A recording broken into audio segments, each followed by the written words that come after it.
All right, our sixth session is how to combine journals data from multiple data sources cleanly and efficiency. And this is presented by Nat Gustafson-Sundell from Minnesota State University, Mankato or Mankato. I'm not sure exactly how to pronounce that. Nat is a collections librarian, associate professor, and coordinator of technical and collection services at Minnesota State University, Mankato. His research has focused on collection analysis, licensing, and issues relating to technical services. Nat is a second career librarian. In his first career, he served as business manager for a software development company and then a market research firm. All right, Nat, I'm going to stop sharing and you can begin as soon as you're ready. Thank you. I need to share some sound. Can everybody see my screen? Looks good. Good, thank you. Hi, my name is Nat Gustafson-Sundell. I recorded my presentation as a video because I'll present some technical solutions which might take a little bit of practice to use. If you'd like to access this video later, please go to link.mnsu.edu/data video with no space between the words data and video. Because we're limited for time, I'll move quickly through a simplified version of our process. I also prepared a slide deck following the same general outline as this video. The deck provides our full process and much more detail about each step.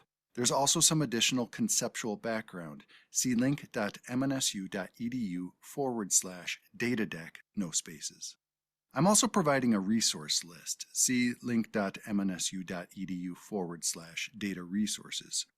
Before I get started, I'd like to acknowledge that we live, work, and learn in the homeland of the Dakota people and whose language frames our name, Minnesota State University, Mankato. I'd also like to thank SUNYLA for this opportunity. I hope I'm pronouncing SUNYLA correctly, but please forgive me if I'm not. I'm a collections librarian at Minnesota State University, Mankato. I also serve as the project manager for a collection management technology team. We have iteratively developed tools and methods for collection analysis. The CMT team has presented many times to both regional and national conferences, but we have never presented the nuts and bolts of data matching. When I saw the conference theme, Library Data, the Good, the Bad, and the Ugly, I saw an opportunity to talk about these nuts and bolts. They may not be as exciting as our finished products, but I consider data matching to be foundational to collection analysis. Data matching makes everything else we do possible.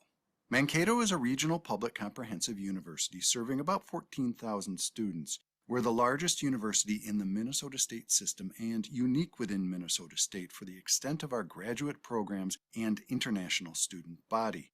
As you can see, our motto is Big Ideas, Real World Thinking. Today, I'm going to present a process to combine journals data from pretty much any data sources. I don't think I'm presenting anything revolutionary, but the process can be quite powerful. I won't run through the full process, which includes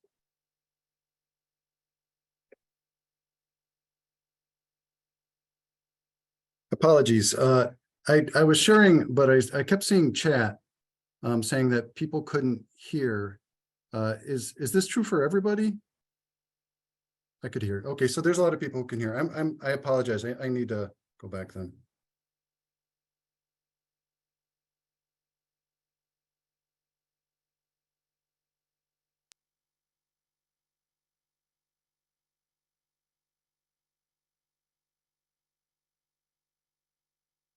It's a 5-point data match and pretty interesting students. We're the largest university in the Minnesota State system and unique within Minnesota State for the extent of our graduate programs and international student body.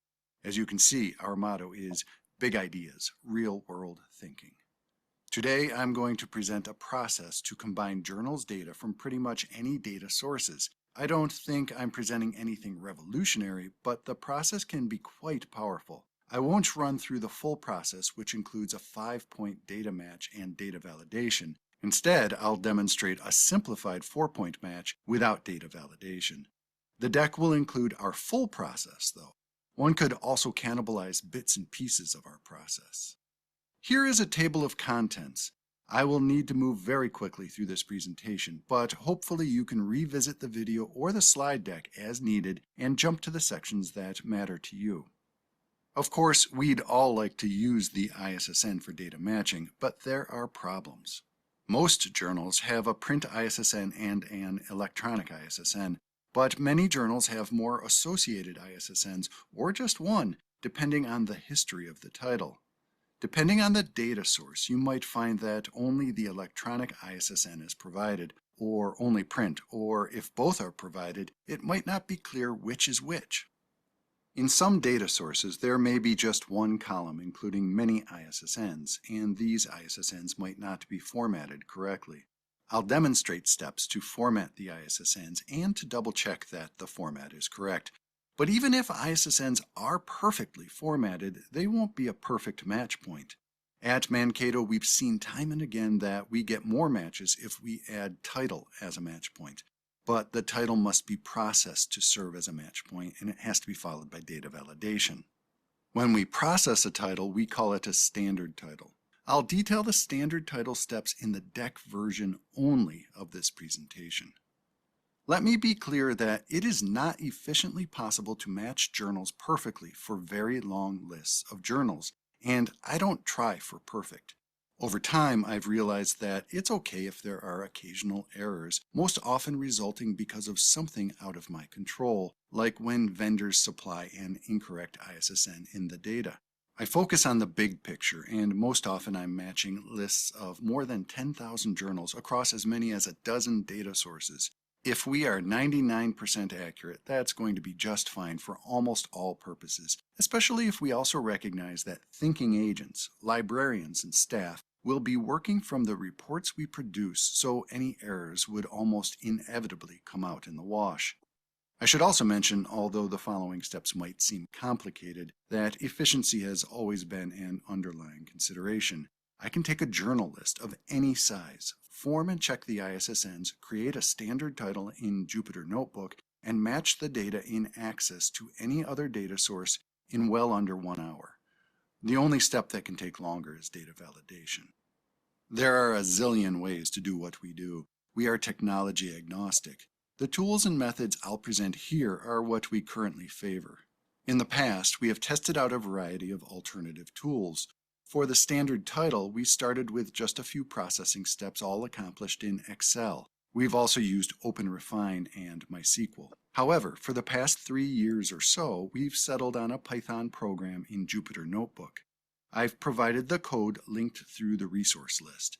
It's very easy to use and no programming experience is necessary to run the program. The program itself was a summer project of mine in 2019 because I wanted to learn Python. For data matching, we use Microsoft Access. There are only a few steps we perform in Access, but Access is pretty much ideal for these steps. For ISSN formatting and data validation, we prefer Excel. Excel provides a standard input and output file format for working across a variety of technologies. Excel is also a pretty good platform for finished reports, and it provides a bridge to the best reporting platform, in my opinion, Power BI. Let's dive into ISSNs. You might not need every step I present for every case.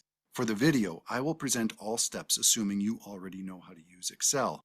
For the deck, I've provided screenshots and much more detail about the steps for novice Excel users. The same will be true for the subsequent steps using other technologies. As an example, let's look at a journal list where the ISSNs are all combined in one column and they are not formatted correctly.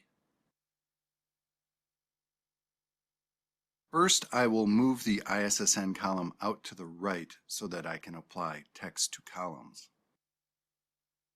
I quickly delete the blank column I left behind. By using text to columns, I can split out the ISSNs. To use text to columns, I go to the Data tab and I click on Text to Columns. The ISSNs are delimited by a comma, so I want to split them at the comma.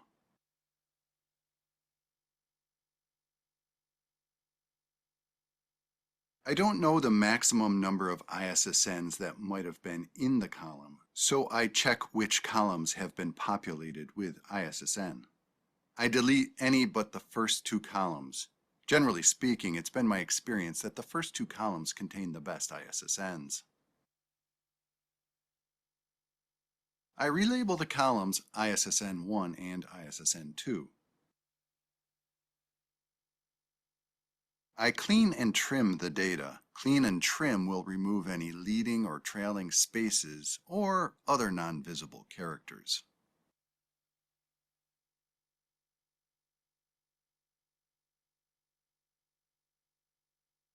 I copy the functions to the entire column. The cell references will automatically update.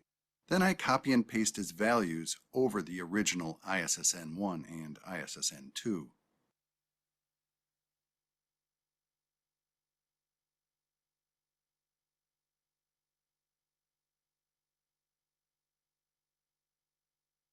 Next, I will apply a function to reformat the ISSNs.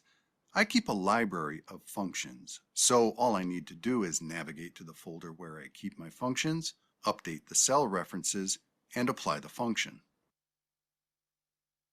Don't forget, I've supplied copies of several functions at link.mnsu.edu/data resources. After updating the cell references in the function, I simply copy and paste it into Excel.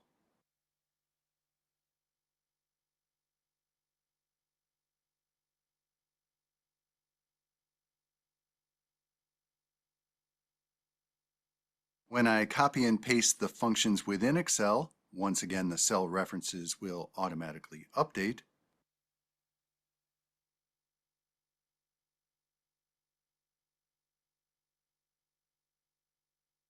Once again, I will copy and paste its values over the original columns, then delete the blank columns I left behind.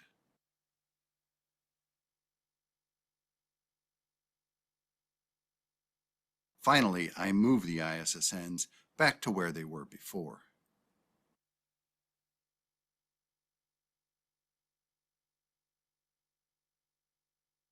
I always delete any blank columns I left behind because they can cause weird errors at other steps. I insert a column next to my newly formed ISSNs because I want to check them for any errors. I return to my library of functions to retrieve another saved function.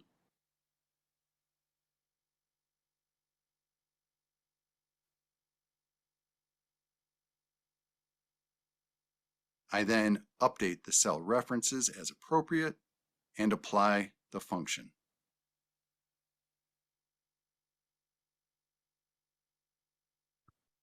By the way, I've supplied additional information about how these functions work in the deck version of this presentation.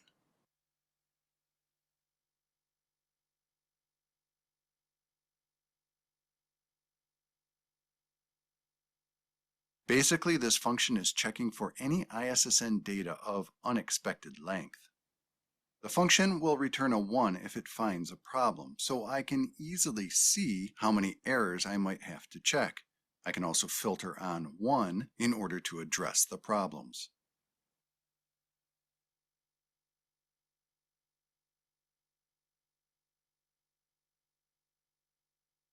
After checking and correcting the ISSNs, I delete the temporary check column.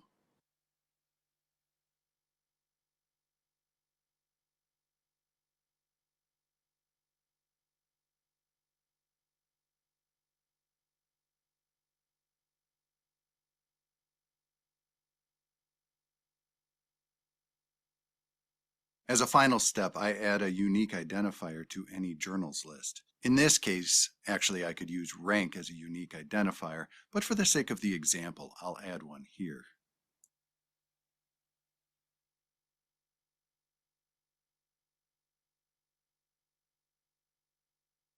This table is now ready for data matching. We currently use Access for data matching, although we've also used Python. Like Excel, Access is easy to use once you get to know it, but Access can appear daunting at first. In the video, I'll run through the basic access steps for data matching on ISSN only. Don't forget, you can refer to the deck for more details and to see how we use StandardTitle for 5-point matching. Let's start with a blank database.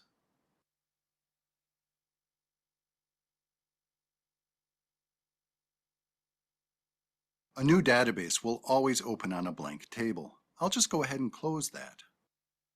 To import a table from Excel, I go to the External Data tab, New Data Source, From File, Excel, and then I navigate to my file.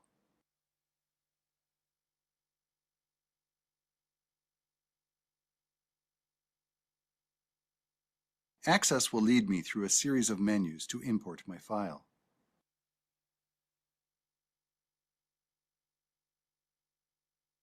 I choose my own primary key, which is the one I set up in Excel as my last step.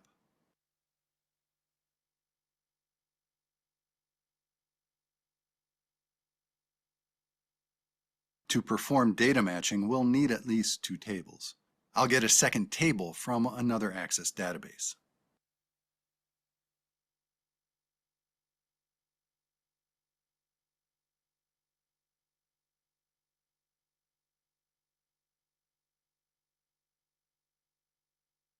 To create a query, I click on the Create tab and then Query Design. I select the tables I want to use. To avoid duplicated results, I set the query properties to unique values. I match the 2 tables on ISSN 1. If I was only planning to match 2 tables, then I could select all of the fields I want at this point.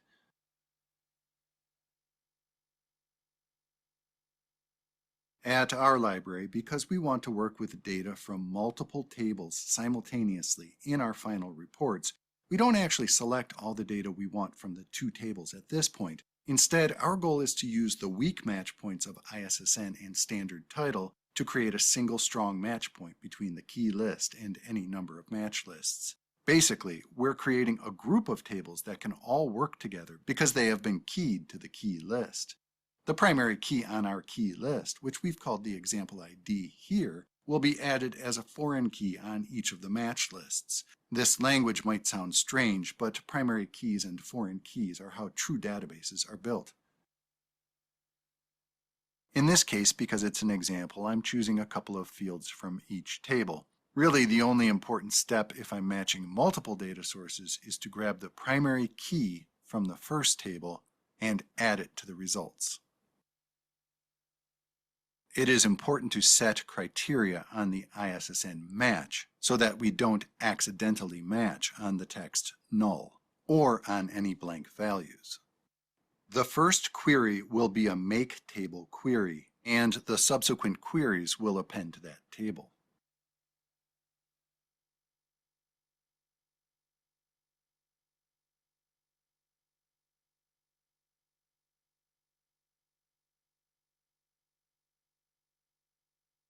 I name the query based on the tables that are being matched and on the match point, in this case, ISSN 1 to ISSN 1.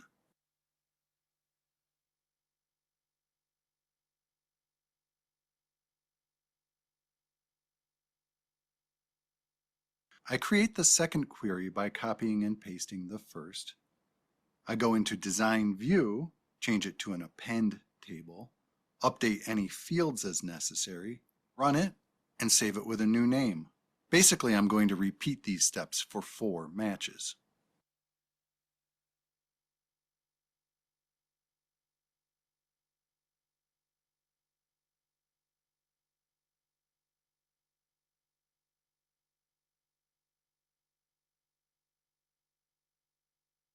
Once again, let me remind you that I've shown all of these steps in the deck version, and I've also explained why I do them.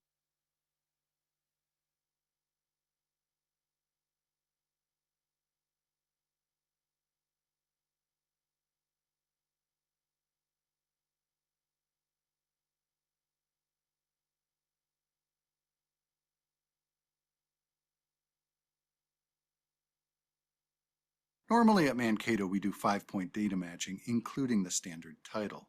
What I'm presenting here, though, is only 4-point matching on ISSN only.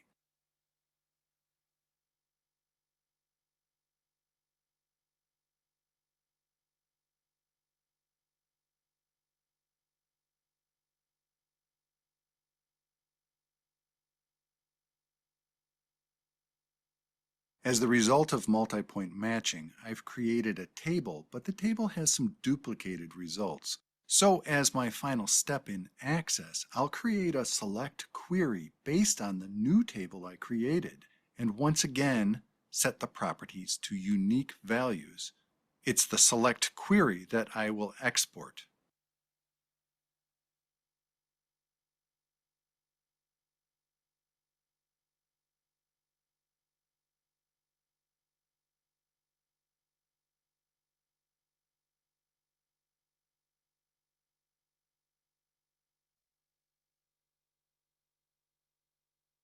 To export, I navigate to the External Data tab, and then I choose an export location. Upon navigating to the export location, I check my file. In this case, I've added example ID to another table. I can use that for report production. This presentation isn't about report production, which is a hefty topic on its own. This presentation is about how to combine journals data. I hope I've been able to provide some useful ideas or tips. In truth, there are additional methods to combine journals data at the report production stage, but to present these, I'd need a workshop. At Mankato, we've developed techniques to combine all journals data for a single journal to a single row. This is especially helpful to compare journals coverage across different holdings types, such as subscriptions, aggregators, open access, print, perpetual access, and so on. We have used Python, Tableau, Excel, and Power BI for report production. I'll only demonstrate a simple example in Power BI right now. For the purposes of an example, I'll just quickly add 2 tables to Power BI. Here I'm loading a Simago summary table. I'm actually cheating a little because I've already combined 3 data sources on this summary table using Excel. This table includes the Simago journal list, cost data from vendors and ALMA, as well as holdings summarized by type and coverage for each journal.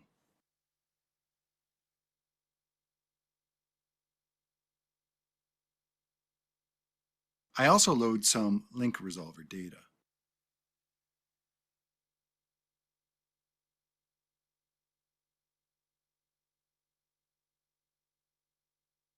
After loading some link resolver data, I can see that Power BI has already linked the tables.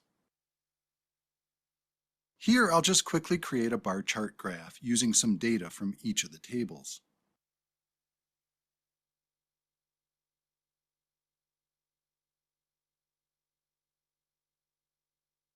This is actually a pretty interesting graph because it's showing me how our major journals packages are being accessed via our discovery layer. This year at Mankato, we're rolling out a fairly advanced reporting system to campus. We call this the Collections Power BI, or CPBI. This system is already being used to support the accreditation review of our College of Business. The CPBI is intended primarily to support outreach to academic departments because we'll be working to identify which of our big deals could be canceled in case of need. The CPBI has 9 pages combining journals data in a variety of ways, primarily to assess our journals collection in terms of quality, cost, supply, or utility. There's also 1 page so far including supply and usage data for all of our physical collections. Fun fact, in 2021, all of our physical collections were used about as much as just one of our journal big deals. Anyway, here you can see a matrix and a bar chart. The purpose of this page is to display our journal supply in terms of journal quality. The matrix includes data from the Simago journals list, our ALMA ER holdings, counter usage data, Primo link resolver usage data, and interlibrary loan data. I've also added filters from a variety of data sources. This is just to provide a sense of what one can do if you normalize the data by adding primary keys as foreign keys to other lists. Thank you for bearing with me through this presentation. Don't forget you can refer to the deck for more details and to see how we use standard title for 5-point matching. And if you'd like any further information, I can be reached at gustan2@mnsu.edu.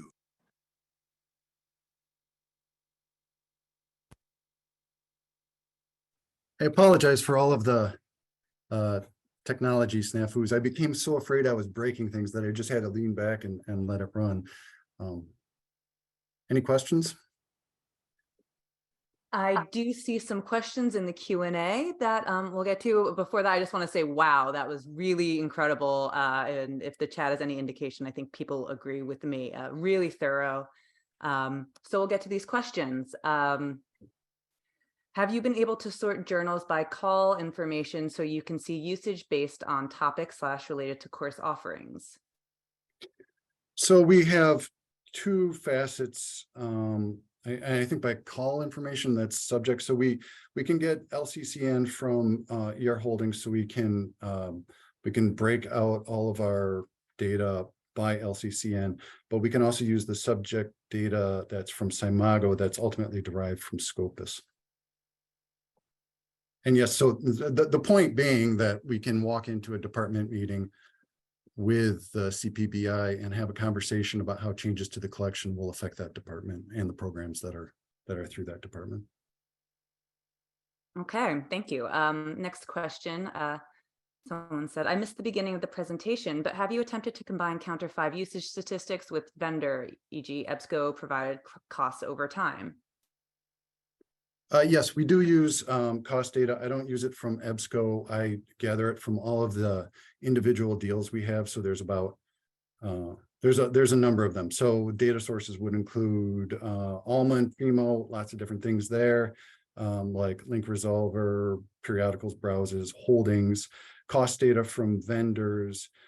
Counter data, we use now J3. We also use the year of publication data. We formerly used the Turnaways data, but we don't do that anymore. We use OCLC for ILL. And then for custom reports, we'll use indexes and other kinds of journal lists. Somebody just asked, is the Serenity in the background? I didn't know you could see my background, but yes, it is. Someone's asking for links in the chat, but we will be sharing all the slide decks with the links and everything after the conference. That will be emailed out with an announcement linking to all slides and recorded presentations, etc. Is the process for matching ISBNs similar to what you demoed here? So I don't do books, but it would be similar. You could use ISBNs. There's more variety in ISBNs, and it's not something I've explored in detail. Okay. Any advantages using Access over Power BI for matching? I like Access, and part of it comes down to a training issue. It's more easy to train technicians to use some of these tools if I stick to the standard Office tools. Power BI is a little bit new, so I've been exploring it. And I'll be honest, even though what I've done looks pretty impressive, I am still very much a novice Power BI user. And just recently, I've been exploring data analysis expressions, DAX, which is in the background of Power Pivot with Excel and also Power BI. And it just makes it so much more powerful, but I can't speak to it yet because I haven't played with it enough. Okay, and our final question is, do you offer any workshops? How can we attend? We've thought about it. I'm actually on a team, a collection management technology team, and we've considered how to maybe put together a workshop, but we just aren't there yet. We'd love to. It's just time, nobody has enough time. Okay, well, thanks again for a really, really wonderful presentation that I'm sure many of us will reference after this conference.